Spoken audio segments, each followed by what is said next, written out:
Everyone, welcome to my YouTube channel commerce with Gungun. तो आज हम पढ़ने वाले हैं माइक्रो इकोनॉमिक्स का chapter number 2 theory of consumer behaviour, जिसका हिंदी में नाम है उपभोक्ता के व्यवहार का सिद्धांत। जैसा कि आप सबको पता है कि हमने इसे पहले वाला चैप्टर 2 पार्ट्स में कंप्लीट किया था, जिसका नाम था इंट्रोडक्शन ऑफ माइक्रो इकोनॉमिक्स। उसके बाद मैंने एक वन शॉट बनाया था, शॉर्ट नोट। मैंने जो अपने शॉर्ट नोट्स बनाए हैं उसके हिसाब से मैंने आपको वन शॉट में पूरा कवर करवाया है। शायद वो 15 मिनट्स का वीडियो है, तो उसको आप जाके देख सकते हैं। पहले उस चैप्टर को कवर कीजिए, इसके बाद इस चैप्टर पे आप आ सकते हैं। तो let's get started this chapter number 2। तो उपभोक्ता के व्यवहार का सिद्धांत। तो इस अध्याय में हम एक व्यक्तिगत उपभोक्ता के व्यवहार का अध्ययन करेंगे।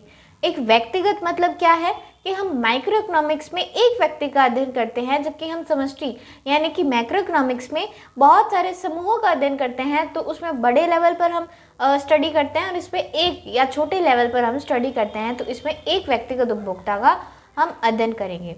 उपभोक्ता को यह निर्णय करना पड़ता है, उपभोक्ता कौन होता है? जो कंज्यूमर होता है, यानी कि हम भी क्या है, उपभोक्ता हैं। हमें बहुत सारी चीज़ों को खरीदने के लिए सोचना पड़ता है कि हमें कौन कौन सी चीज़ें खरीदनी हैं, उस पर कितना खर्चा करना है, यही सब इसमें बताया गया है।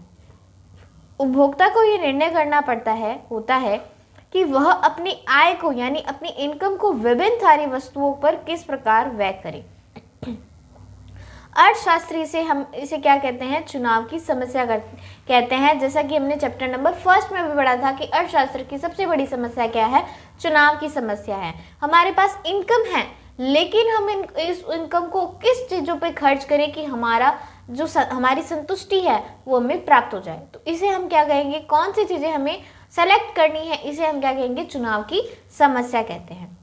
अतः स्वाभाविक रूप से कोई भी उपभोक्ता वस्तुओं के ऐसे संयोजन को प्राप्त करना चाहेगा जो उसको अधिकतम संतोष प्रदान करता है, यानी कि वो ऐसे समूह को चुनेगा जिससे उसे अधिकतम संतुष्टि प्राप्त होती है।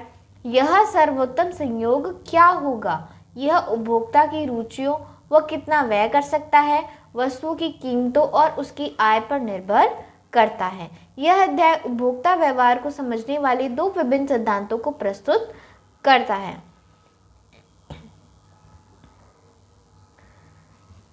नेक्स्ट आता है प्रारंभिक संकेतन एंड अभिग्रह। ये एकदम रीडेबल है, आप इसको पढ़ सकते हैं। जैसे कि मैं आपको रीड करके बता देती हूँ। उपभोक्ता सामान्य रूप से बहुत सी वस्तुओं का उपभोग करता है। हम भी एक कंज्यूमर हैं, हम भी बहुत सारी वस्तुओं का उपभोग करते हैं। कभी कुछ लेके आते हैं, कभी कुछ लेके आते हैं, उसका यूज तो करते ही हैं। परंतु सरलीकरण के लिए हम उपभोक्ता की चयन समस्या पर ऐसी स्थिति में विचार करेंगे जहां केवल 2 ही वस्तुएं हैं। इसमें हमारे पास कितनी वस्तुएं हैं? सिर्फ 2 वस्तुएं हैं। हम इन 2 वस्तुओं को, एक तो है केला और एक है आम, कहेंगे। दोनों वस्तुओं की मात्राओं की कोई सम्मिलित राशि का उपभोक्ता बंडल तथा संक्षेप में बंडल कह सकते हैं। हम इन दोनों वस्तुओं को मिलाकर क्या कर सकते हैं? एक बंडल कह सकते हैं। सामान्यतः हम केले की मात्रा को व्यक्त करने के लिए x1, केले को हम क्या करेंगे? x1 मानेंगे, और आम की मात्रा को व्यक्त करने के लिए हम x2 मानेंगे। केला x1 और आम x2। x1 और x2 धनात्मक या शून्य हो सकते हैं, यानी कि केला या तो 1 हो सकता है या 0 भी हो सकता है। और x1 और x2 का तात्पर्य होगा केले की x1 मात्रा तथा आम की x2 मात्रा x1 तथा x2 के किसी विशेष मूल्य के लिए x1 और x2 हमें एक विशेष बंडल प्रदान करती है। यानी कि हम अगर बंडल बनाते हैं तो यहाँ पे केले की मात्रा लिखेंगे, यहाँ पर केले की मात्रा, और यहाँ पर आम की मात्रा हम लिखेंगे कि हमारे पास कितने केले हैं और कितने आम हैं।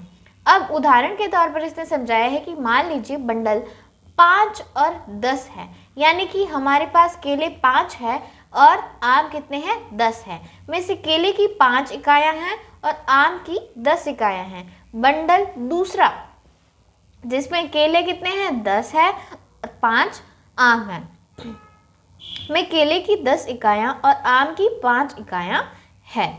तो ये हमारे बंडल है 2। उसके बाद हम पढ़ते हैं उपयोगिता। ये हमारा मोस्ट इम्पॉर्टेंट टॉपिक है। इस पे कई बार 1 मार्क क्वेश्चन बनता है, या फिर आपको फिलअप या टिकअप में भी इसके क्वेश्चन आंसर मिल सकते हैं पेपर में। तो जो भी मैंने अपने बुक में हाईलाइट किए हुए हैं प्लीज़ वो आप अपनी बुक में हाईलाइट कर लीजिए ताकि रिवीजन करते समय आपको आसानी हो। सामान्यतः एक उपभोक्ता किसी वस्तु के लिए अपनी मांग का अनुमान उस उपयोगिता के आधार पर लगाता है जो वह उसे प्राप्त करता है। तो उपयोगिता क्या है, ये हमारा मेन क्वेश्चन है। तो एक वस्तु की उपयोगिता उसकी किसी आवश्यकता को संतुष्ट करने की क्षमता है। उपयोगिता यानी कि उसकी यूजफुलनेस, यानी कि हम उसको यूज़ करेंगे तो उससे हमें कितनी उपयोगिता मिलेगी, यही हमारी क्या है, उपयोगिता है। आवश्यकता, जितनी हमें आवश्यकता है उस आवश्यकता से हमें कितनी संतुष्टि मिल रही है उस चीज़ को यूज़ करने से, वही क्या है, उपयोगिता है। वस्तु की जितनी ज़्यादा आवश्यकता होती है अथवा उसको प्राप्त करने की जितनी ज़्यादा व्यक्ति की इच्छा होती है उस वस्तु से उतनी ही अधिक उपयोगिता प्राप्त होती है।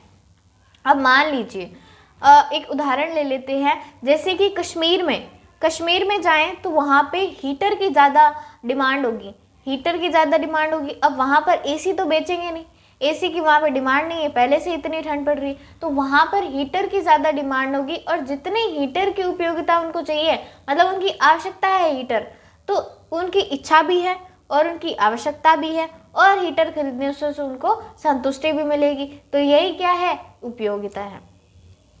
तो उतनी ही अधिक उपयोगिता उसे हीटर से प्राप्त होगी जितनी कि एसी खरीदने से नहीं होगी, जितनी हीटर खरीदने से उनको उपयोगिता प्राप्त होगी। अब यहाँ पे उदाहरण भी दिया हुआ है कि उदाहरण के लिए एक व्यक्ति जो चॉकलेट पसंद करता है उसे एक चॉकलेट से अधिक उपयोगिता प्राप्त होगी। उस व्यक्ति को किसी वस्तु से मिलने वाली उपयोगिता स्थान एवं समय के साथ भी बदल सकती है। जैसे एक रूम हीटर से मिलने वाली उपयोगिता इस बात पर निर्भर करेगी कि वह व्यक्ति लद्दाख में है या चेन्नई में, स्थान अथवा वहाँ गर्मी का मौसम है या ठंड का मौसम, इसके आधार पर उसकी उपयोगिता क्या हो जाएगी, डिफ्रेंशिएट हो जाएगी, अलग अलग हो जाएगी। यानी कि चेन्नई में तो गर्मी है और लद्दाख में क्या है, सर्दी है, तो हीटर की उपयोगिता, रूम हीटर की उपयोगिता ज़्यादा कहाँ पे होगी, लद्दाख में होगी, जबकि चेन्नई में उसकी उपयोगिता क्यों होगी, कम होगी, क्योंकि वहाँ पे गर्मी है। तो इसके हिसाब से हमारी उपयोगिता डिसाइड होती है। फिर अगला टॉपिक आता है कि हम उपयोगिता को कैसे कैसे माप सकते हैं। इसके दो तरीके हमें इस बुक में बताए गए हैं। एक तो है गणनावाचक उपयोगिता विश्लेषण और दूसरा है क्रमवाचक उपयोगिता विश्लेषण। तो आज के इस वीडियो में हम गणनावाचक उपयोगिता विश्लेषण को पढ़ने वाले हैं। तो गणनावाचक उपयोगिता विश्लेषण की मान्यता है कि उपयोगिता के स्तर को संख्याओं में व्यक्त किया जा सकता है। अब यहाँ पे नाम में ही आ गया गणना मतलब कि गिनती करना, यानी कि उसको संख्याओं में या किसी नंबर में व्यक्त कर सकते हैं हम। उदाहरण के लिए एक कमीज से प्राप्त उपयोगिता को माप सकते हैं और कहें कि यह कमीज मुझे 50 इकाई उपयोगिता प्रदान करता है। आगे चर्चा करने से पूर्व यह उपयोगी होगा कि हम उपयोगिता के दो महत्वपूर्ण मापों को समझ सकें। तो जैसे इसमें बताया गया है कि एक कमीज से हमें 50 इकाई मिल सकती है।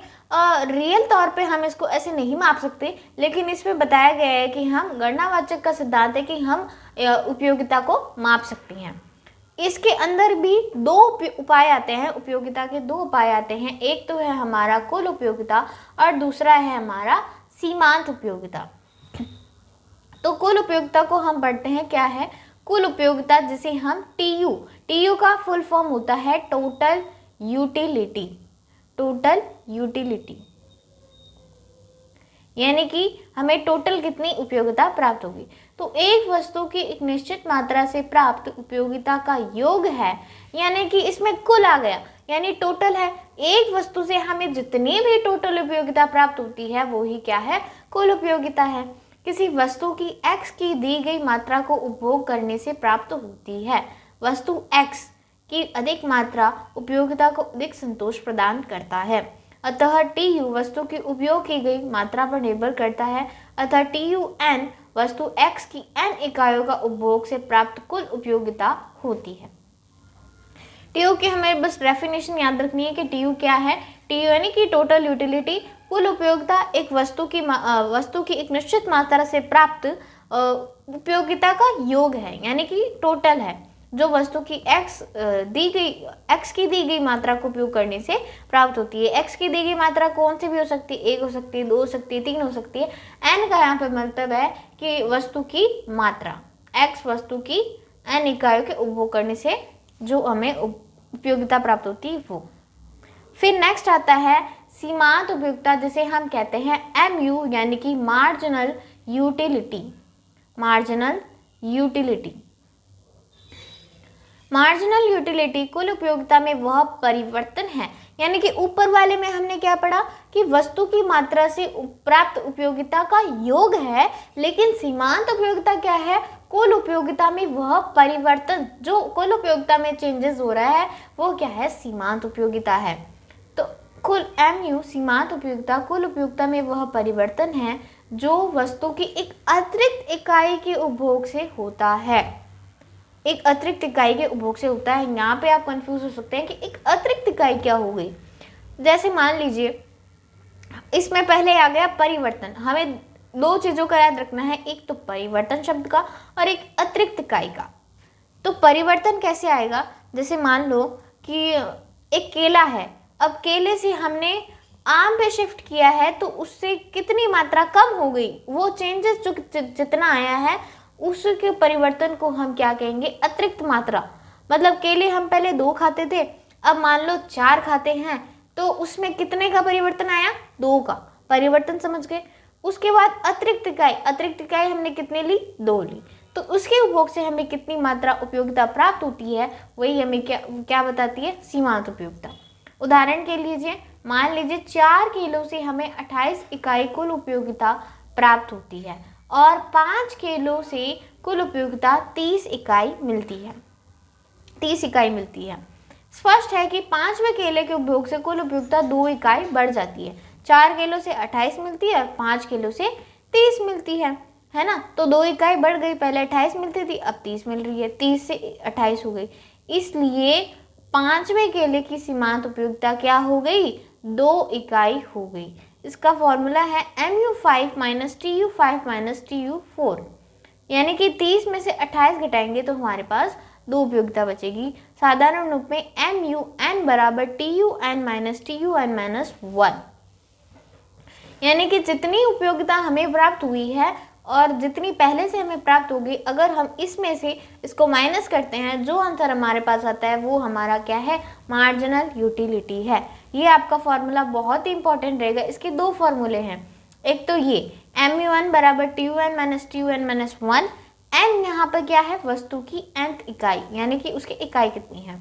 कुल उपयोगिता और सीमांत उपयोगिता को निम्न तरीके से भी संबंधित किया जा सकता है, यानी कि इसके ये पहला फॉर्मूला और इसका ये दूसरा फॉर्मूला। TUN बराबर MU1 MU first plus MU2 plus MUN minus 1 और MUN, यानी अनंत तक जा सकता है जितनी भी इसकी उपयोगिता होगी।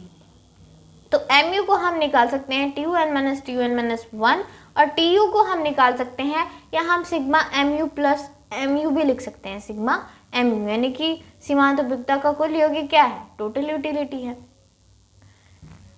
तो सरल रूप में इसका अर्थ है कि केलों की n इकाइयों के उपभोग से प्राप्त उपयोगिता सीमांत उपयोगिता प्रथम केला MUN, सीमांत उपयोगिता द्वितीय केले MU2 और इसी प्रकार nth इकाई तक का कुल योग है।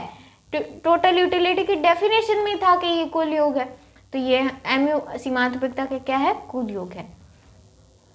उसके बाद हम पढ़ते हैं एक वस्तु के विभिन्न मात्राओं के उपभोग से मिलने वाली सीमांत तथा कुल उपयोगिता के मूल्यों का एक काल्पनिक उदाहरण को दिखाती है। सामान्यतः देखा जा सकता है कि सीमांत उपयोगिता वस्तु के उपयोग में वृद्धि के साथ क्या हो जाती है, गिर जाती है।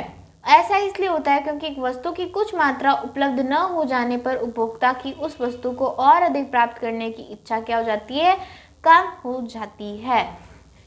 इसका हम एग्जाम्पल लेते हैं खाने के हिसाब से। मान लीजिए कि आपको बहुत ज़्यादा भूख लगी है पहले, ठीक है, बहुत ज़्यादा भूख लगी है, पहले आप क्या खा रहे हैं, बहुत सारी चपाती खा रहे हैं।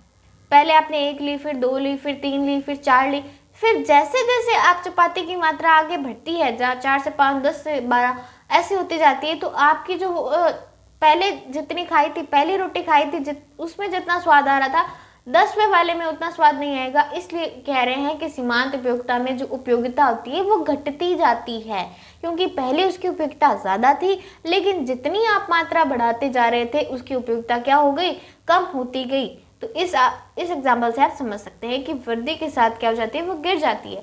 ऐसा इसलिए होता है क्योंकि एक वस्तु की कुछ मात्रा उपलब्ध हो जाने पर, हमें पहले एक रोटी मिल गई, फिर उसके बाद मिलती गई, तो मात्रा उपलब्ध हो जाने पर हमारी जो उपयोगिता है वो क्या हो जाती है, कम हो जाती है। उपभोक्ता की उस वस्तु को और अधिक प्राप्त करने की इच्छा, पहले हमारी इच्छा थी कि हमें एक रोटी मिल जाए, 2 रोटी मिल जाए, उसके बाद हमने जब 10वीं रोटी मिल रही थी, अब नहीं चाहिए, ऐसे करते हैं ना, तो उसमें वस्तु को और अधिक प्राप्त करने की इच्छा क्या हो जाती है, हमारी कम हो जाती है। फिर है तालिका में इसी को दिखाया गया है, यहाँ में डायग्राम नीचे दिखाया गया है, उसमें देखेंगे। देखिए कि MU3 और MU2 से कम है। आप यह भी देख सकते हैं कि कुल उपयोगिता में वृद्धि होती है, लेकिन घटती हुई दर पर किसी वस्तु के उपयोग की मात्रा में परिवर्तन के फलस्वरूप कुल उपयोगिता में वृद्धि की दर उसकी सीमांत उपयोगिता की आय है। यह सीमांत उपयोगिता हम यहाँ पे डायग्राम से ही समझ लेते हैं। ये हमारी है टोटल यूटिलिटी और ये हमारी मार्जिनल यूटिलिटी। तो हमने पहली इकाई में मान लीजिए 12 टोटल यूटिलिटी है और सीमांत उपयोगिता 12 है। यहाँ पे क्या हो रहा है, इसकी जो है बढ़ रही है, उपयोगिता बढ़ रही है, 12 से 18, 18 से 22, 22 से 24, 24 से 24 और ये 22। ठीक है, सीमांत उपयोगिता जैसे जैसे कुल उपयोगिता बढ़ती जाती है, इसकी जो उपयोगिता है वो क्या होती है, कम होती जाती है। तो 12 से 6 हो गई, 6 से 4 हो गई, 4 से 2 हो गई, 0 हो गई, फिर -2 हो गई, यानी कि हमारी उपयोगिता 0 से माइनस में चली गई। ये देखो यहाँ पे लिखा हुआ है कुल उपयोगिता में वृद्धि है, लेकिन कुल उपयोगिता में वृद्धि है लेकिन घटती हुई दर पर, यानी तेजी से नहीं बढ़ रही है। 12 से 18 हो रही है, धीरे धीरे बढ़ रही है, 12 से 18, 18 से 22, 22 से 24 ऐसे बढ़ती है। क्लियर। उसके बाद हमारे पास आता है वस्तु की उपभोग मात्रा में वृद्धि के साथ क्या होती है, गिरती जाती है। ये देखो 12 से 6, 12 से 6, 6 से 4 और इसी प्रकार आगे ये घटती जा रही है। यह निष्कर्ष हाशमान उपयोगिता नियम से निकलता है, यानी कि जैसे जैसे हम कुल उपयोगिता को बढ़ाते हैं हमारी सीमांत उपयोगिता घटती जाती है। इसको हम हाशमान उपयोगिता नियम भी कह देते हैं। हाशमान उपयोगिता नियम क्या है, सिंपल सा है, जैसे जैसे अन्य वस्तुओं के उपभोग को स्थिर रखते हुए किसी वस्तु के उपभोग को बढ़ाया जाता है, वस्तु की हर अगली इकाई के उपभोग से प्राप्त सीमांत उपयोगिता क्या होती जाती है, गिरती जाती है। यानी कि हम कोई भी वस्तु नहीं खरीद रहे हैं, उसको स्थिर रख रहे हैं, उसको स्थिर रखते हुए किसी वस्तु के उपभोग को, किसी एक वस्तु के उपभोग को हम बढ़ा देते हैं, तो उससे मिलने वाली सीमांत उपयोगिता क्या हो जाती है, हमारी कम हो जाती है। यहाँ पे ये डायग्राम भी बहुत इंपॉर्टेंट है। ये जो लाइन है ये TU की है और ये है हमारी MU की।